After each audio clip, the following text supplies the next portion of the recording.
La McLaren Sabre est disponible depuis hier sur Forza Motorsport, elle vient d'arriver sur le jeu et on va aujourd'hui la tester en vidéo. On va la tester d'origine et avec un petit peu d'amélioration. Donc aujourd'hui c'est bel et bien un test d'amélioration sur Forza Motorsport que je vous propose avec cette voiture que vous pouvez donc acheter au concessionnaire depuis hier, donc le 28 décembre 2023. Profitez-en si vous avez envie de l'acheter parce que tant qu'elle est en voiture Spotlight, donc en voiture on va dire phare du championnat vedette de la semaine en cours, elle est je crois vendue avec une réduction de 30%, ce qui fait qu'elle est aux alentours des 220 000 crédits si je dis pas de bêtises. Donc si vous êtes un peu ric-rac et que cette voiture vous fait de l'œil, c'est vraiment le moment pour l'acheter. Donc c'est vrai que j'ai pas fait beaucoup de tests d'amélioration sur Motorsport depuis sa sortie, avec le système d'amélioration du jeu qui nécessite de farmer 2 heures par bagnole, c'est impossible. Mais celle-ci, j'avais quand même envie de la présenter en vidéo dans ce format-là parce que c'est une voiture que je n'ai pas pu tester ni présenter sur d'autres jeux.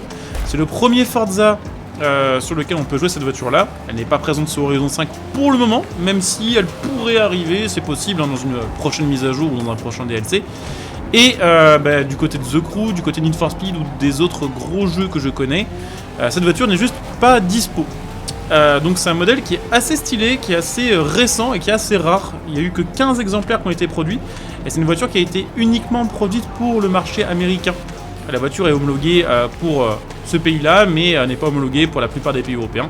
Donc c'est un peu dead et en plus de ça, même en fait, de base, McLaren a choisi de la vendre uniquement dans certaines concessions américaines, dont la concession de Beverly Hills. Donc c'est vraiment, on va dire, un choix stratégique de McLaren de vendre cette caisse uniquement aux États-Unis. Elle reprend le châssis et le moteur de la McLaren Senna, mais en retravaillé. C'est pour ça qu'elle a, on va dire, une dégaine de Senna, mais pas tout à fait non plus. On reconnaît un peu la silhouette, mais c'est pas tout à fait les mêmes proportions et c'est pas tout à fait évidemment les mêmes détails.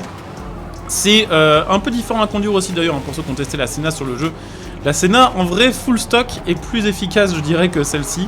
Avec les améliorations, c'est un peu différent, mais full stock, la Senna est plus homogène, je dirais, au niveau de son caractère. Là on a une caisse qui est archi puissante, on a le V8 4 litres biturbo qui sort 835 chevaux quand même sur cette McLaren là. Je crois que full stock c'est une des McLaren les plus puissantes, voire même peut-être la McLaren la plus puissante de tous les temps. La voiture est relativement légère, elle fait le 0 à 100 en 2 secondes 7 et la vitesse de pointe stock est à 350 km/h. Donc pour une caisse qui fait aux alentours des 1500 kg, c'est pas mal. Après de base cette voiture là a quand même quelques défauts en termes de conduite. Alors là, c'est vraiment, je pense, dû à Forza Motorsport. Dans le sens où les voitures qui ont beaucoup d'appui sur ce jeu, on va dire les grosses caisses de circuit, en général, tant que vous n'avez pas les gommes courses, elles sont très compliquées à utiliser parce qu'elles dérapent de l'arrière, tout simplement. Donc là, la bonne nouvelle, c'est que j'ai déjà un petit peu roulé avec cette voiture-là, que je suis level 17 et que j'ai donc pu déjà un petit peu la tester avec des améliorations, même si pour l'instant, pour l'introduction de la vidéo, elle est full stock. Et je sais ce qu'il faut mettre, on va dire, pour corriger ses principaux défauts. Mais c'est vrai que ça, c'est un problème qu'on retrouve sur beaucoup de voitures du jeu de ce type-là. Des voitures qui sont pourtant ultra sportives, qui ont des comportements un peu sous-viraux. C'est pas toujours agréable, mais c'est vrai que ça se corrige via les réglages et via les améliorations. Je sais pas si c'est volontaire de la part des développeurs de faire cette physique-là pour qu'on soit incité à, on va dire, vraiment à farmer pour améliorer nos voitures. Et c'est vrai que sur la plupart des voitures du jeu, et plus on monte dans les gammes, plus c'est présent. Et c'est vraiment présent sur beaucoup de modèles. Je vous montre aussi un petit peu la vue intérieure qui est pas dingo chez moi. Alors je sais pas, hein, c'est peut-être parce que je suis sur PC et que les textures sont pas ultra propres. L'intérieur de base de cette voiture là, je suis pas forcément méga fan. J'aime pas trop les compteurs de chez McLaren, tout ça. Le reste ça va, c'est ok. Mais surtout les textures sont pas dingues. Alors encore une fois sur Forza Motorsport, il y a beaucoup de voitures qui sont pas super bien modélisées. Mais là les textures du volant et les textures à gauche là sur la portière, ce qui est censé être, je pense, de l'Alcantara, on dirait une peau d'orange, hein, littéralement, c'est pas très beau, les reflets sont très chelous. Donc ça fait une dégaine un peu bizarre à cette caisse-là. Après, côté extérieur, moi j'aime bien. C'est vrai que la livrée de base bleu, orange, noir, carbone, plaira pas à tout le monde. Mais je trouve qu'elle est plutôt cool et quelque chose que j'aime vraiment bien sur cette caisse au niveau du design, c'est la signature visuelle des feux à l'arrière. Là, quand vous freinez, vous avez les 3 feux, le petit central et les 2 sur les côtés. Je sais pas, ça lui fait une petite vibe quand même assez sympa. Après, elle a le gros diffuseur. Elle a plein de choses pour elle, cette voiture-là. Malheureusement, on la verra jamais en Europe, à moins qu'un milliardaire décide de se l'acheter et de la faire homologuer. Écoutez, je vous propose d'aller améliorer cette voiture-là. On vient de passer le level 19, donc on va avoir un peu plus de marge. On va pas pouvoir l'améliorer full, parce que effectivement, j'ai pas assez de points d'XP sur cette voiture-là pour pouvoir le faire. Mais il y a quand même des choses qu'on peut améliorer cette voiture-là pour corriger ses principaux défauts. Vous allez voir que ça va passer notamment par des améliorations de tenue de route. C'est une voiture qui, même en fait avec les améliorations de puissance, ne dépasse pas les 1200 chevaux, ce qui est beaucoup, mais ce qui n'est pas non plus incroyable. Donc on va dire que tant qu'à avoir une voiture qui n'aura pas de toute façon une accélération complètement cheatée par rapport à d'autres voitures sur le jeu, autant essayer d'améliorer le châssis. Voilà, si on n'a pas un moteur extraordinaire, même s'il est très très bien, il y a plus fou sur ce jeu. Voilà, autant vraiment se centrer sur la tenue de route. Donc direct, on va partir sur des gommes slick. On va partir sur une réduction du poids, évidemment, de la voiture. Et ce qui nous reste, on va le mettre en aileron arrière et en pare-choc avant pour pouvoir régler l'appui de la voiture.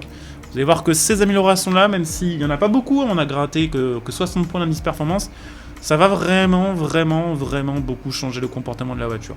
C'est parti du coup pour tester notre McLaren avec les améliorations que je viens de vous montrer.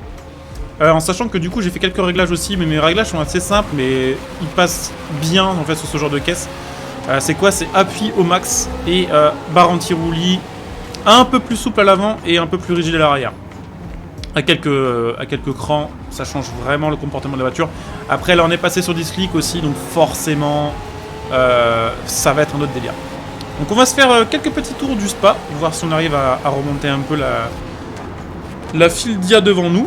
Et puis après on se fera quand même un test, on va dire en ligne droite, genre sur le Mans ou un truc comme ça, pour tester la voiture avec full amélioration de moteur.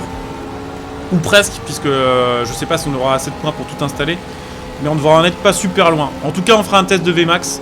Ah oui, ce qui est un petit peu emmerdant sur cette caisse là, c'est que de base la boîte est longue, genre de fou, pour faire du circuit. Du coup si vous avez, on va dire, un peu de marge pour les points d'amélioration de vos voitures, et que vous avez du coup voilà, le kit aéro, les pneus d'installer et l'allègement du poids, n'hésitez pas à claquer l'amélioration d'après dans deux choses, éventuellement les suspensions pour pouvoir régler la hauteur et avoir un truc encore plus rigide, mais aussi et surtout la boîte de vitesse. Vous pourrez passer du coup sur une boîte 6, boîte 7, boîte 8 et profiter un peu plus d'accélération plus importante sur ce genre de voiture, sur ce genre de circuit. Et là franchement c'est un putain d'engin, hein. C'est vrai que d'origine elle avait des défauts, mais là bien améliorée, un peu réglée, elle est assez efficace. Moins efficace que la Senna, je trouve toujours. Et la Senna est plus équilibrée en fait globalement. Ce qui fait qu'un indice performance égal sur le jeu, la Senna est un peu meilleure en fait, tout simplement. Et, la Senna a peut-être moins d'indice perf de base, mais si on avait une Senna montée en 850, ce serait autre chose. Donc bah écoutez, on va essayer de les doubler, on va terminer ce tour, on va essayer de gratter nos points d'amélioration de voiture en passant le level 20 là. Hop, là ça va être limite. Putain la Bugatti, l'accélération qu'elle a, bordel de merde. Ah, ça va, on arrive à la manger quand même.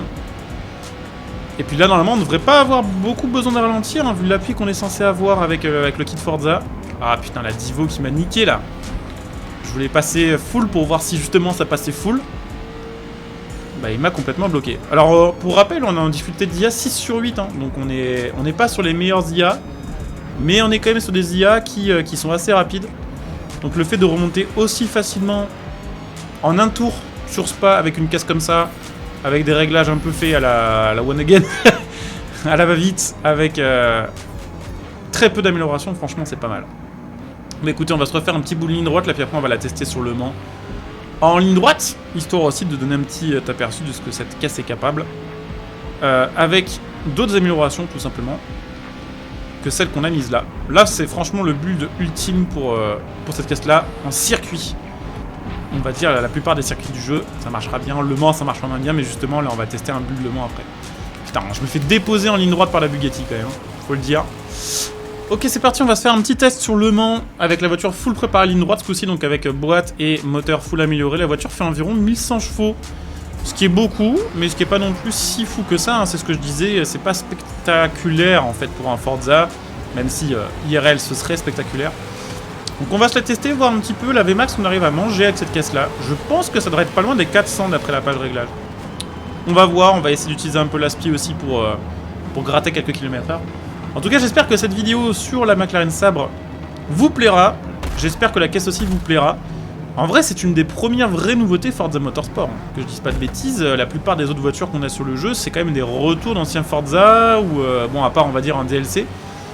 C'est, je pense, la première vraie nouveauté gratuite. Donc voilà. Si vous avez l'occasion de la tester, dites-moi un petit peu ce que vous pensez de cette voiture-là en commentaire. Vous pouvez aussi juste la juger sur son esthétique, hein, je comprendrai. Et comme d'hab, n'hésitez pas à laisser un like, à vous abonner pour le prochain contenu, à venir me follow sur Twitch, parce qu'en ce moment, je fais quand même beaucoup de directs, on fait beaucoup de choses en live. Donc n'hésitez pas, vous pouvez même claquer votre prime pour soutenir la chaîne. Et vous pouvez bien sûr aussi utiliser mon lien Instant Gaming que vous trouverez sous cette vidéo pour soutenir la chaîne en achetant vos jeux après review. Donc là, on va essayer de profiter de la SPI un maximum. Alors ça va pas être simple. Les IA sont teubés. Voilà, n'ayons pas peur des mots. Il y a des épreuves qui sont cool des fois sur ce jeu, mais il y a des épreuves où les IA font n'importe quoi. Voilà, c'est compliqué. Avec la SPI, ouais, 380. Ouais, je m'attendais un peu plus que ça. Après, là, clairement, dès qu'on a plus de SPI, en fait, elle monte plus. Elle monte que quand on a de la SPI, en fait, côté vitesse. Alors, on va peut-être en avoir un peu pour la fin de la ligne droite, là. Un petit 390 qui est passé. On arrive à stabiliser derrière, donc la voiture arrive à vraiment choper 390 et à le maintenir. Mais je pense que les 400 sont faisables avec un petit réglage un peu différent. Voilà, avec un réglage où vous aurez la possibilité de changer l'appui d'Anline pour en mettre un peu moins. Ça devrait être faisable. Voilà, et bah écoutez, cette vidéo arrive à sa fin. Je vous dis à très bientôt. Bon jeu à tous. Ciao.